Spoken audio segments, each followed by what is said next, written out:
Why can't the US just drop a nuke on Iran? I guarantee this question has crossed your mind. Look, just a few days ago, the whole world was holding its breath, thinking World War III was about to kick off. Israel and the US teamed up for a massive strike on Iran. But Iran didn't even blink. They weren't backing down. Now, think about it for a second. The US has the most high-tech, lethal military on the planet, plus around 5,000 nuclear warheads just sitting in their arsenal. But despite all that firepower, they still couldn't just wipe Iran off the map. So if things got that bad, why didn't the US just drop a nuke and end the game right there? What's the massive roadblock stopping a global superpower?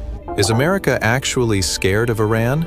Or is there a dark reality here that mainstream media totally ignores? Let's break it down from the top.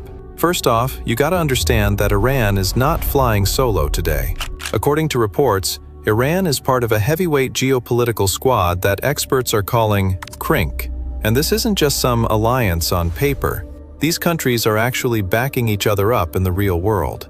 CRINC stands for China, Russia, Iran, and North Korea. Let's look at Russia. In January 2025, Russia and Iran signed a massive 20-year strategic partnership. We're talking deep cooperation in trade, military tech, science, and education. Sure, it doesn't have a direct, if you get attacked, we fight, mutual defense clause, but Russia is a massive ally in Iran's corner. During the Ukraine war, Iran hooked Russia up with thousands of Shahed drones. In return, Russia handed over training jets, attack helicopters, and top-tier military gear. It's a strategic trade-off, and they're both cashing in. Then there's China. China and Iran locked in a 25-year cooperation deal back in 2021, teaming up heavily on energy, infrastructure, and trade. China buys Iranian oil dirt cheap, often way below market value.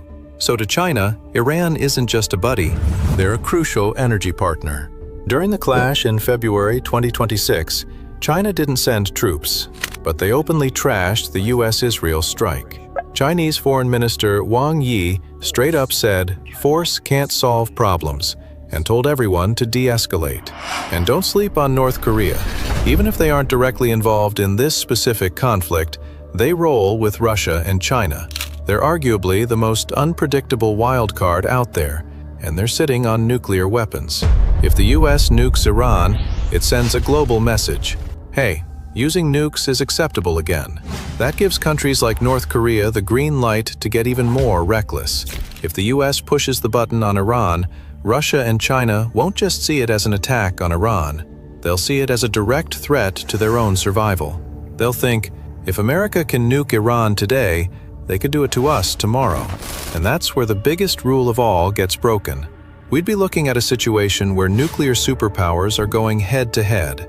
The threat of World War III becomes 100% real. This brings us to a super important concept, the nuclear taboo. Ever since Hiroshima and Nagasaki in 1945, the world has had this unwritten rule. No matter what happens, no matter how brutal the war gets, nobody uses the bomb. If the US drops a nuke on Iran first, without Iran ever firing one at them, America loses its moral high ground forever. They wouldn't be able to lecture the world about international law, human rights, or global order ever again. Nobody would take them seriously. The UN would completely turn on them. Even their closest allies, the UK, France, Germany, would probably be forced to step back. Countries like India, Brazil, and South Africa would openly stand against the US. Think of it like this. Imagine the whole world is a small town, and every country is a person living there. If the strongest guy in town, let's call him USA, pulls out a gun and shoots someone else, Iran, without it being an absolute, last resort, life or death situation, the whole town is going to turn on him. Nobody will want to stand by him, and America never wants to be in that position. Plus, there's a terrifying ripple effect. If the US nukes Iran, every small and medium-sized country gets a loud and clear message. If you don't have a nuke, a superpower can wipe you out whenever they feel like it. Boom. That kicks off a massive global nuclear arms race. Countries like Saudi Arabia, Turkey, South Korea, and Japan would hit the gas on their own nuclear programs. The entire global security system that took decades to build would collapse in a few years. Here's something people always forget. Modern wars aren't just fought with missiles and bombs. They're fought online. And Iran is not a rookie in this space. They are actually ranked among the top cyber powers in the world. If a full-scale war breaks out, Iran will let its hackers off the leash. And they won't just be going after military bases. They're going straight for America's civilian infrastructure. Imagine the targets: banks and financial institutions, power grids, dams and water filtration systems. It's an invisible war where the enemy can completely freeze the day-to-day lives of regular citizens right inside America. It would be a nightmare for the US government to keep its own people safe at home. The next reason is straight up crazy. But before we dive in, real quick, if you're getting value out of this video so far, do me a huge favor and smash that like button. If you're on YouTube, hit subscribe. And if you're watching on Facebook, make sure to follow the page. So, the US basically wants to wreck Iran's nuclear program so they can't ever get a nuke. But that's a huge headache for us. Why? Because Iran buried their whole system hundreds of meters deep in the mountains. And to make things worse, no one actually knows where to find them. To permanently end Iran's nuclear program, the US would have to drop multiple high-yield bunker-buster nukes back to back. Doing that would release a horrifying amount of radiation, and that radiation wouldn't respect borders. It would blow straight into neighboring countries. And who lives next door? America's own allies: Israel, Saudi Arabia, the UAE, Iraq, and tens of thousands of US troops stationed at bases all over the region. The US would literally be poisoning its own soldiers and allies. Let's say the US ignores the radiation and attacks anyway. What happens next could literally freeze the entire global economy overnight. Enter the Strait of Hormuz. This is the most critical oil choke point on the planet. Roughly 20% to 30% of the world's crude oil and liquefied natural gas flows through this tiny stretch of water.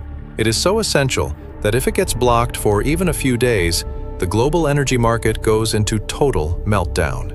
Once that happens, the global oil supply chain snaps. Oil prices would rocket to the moon. Within weeks, we could be looking at $100 to $200 per barrel. Transporting anything becomes insanely expensive, and the US stock market would likely crash hard.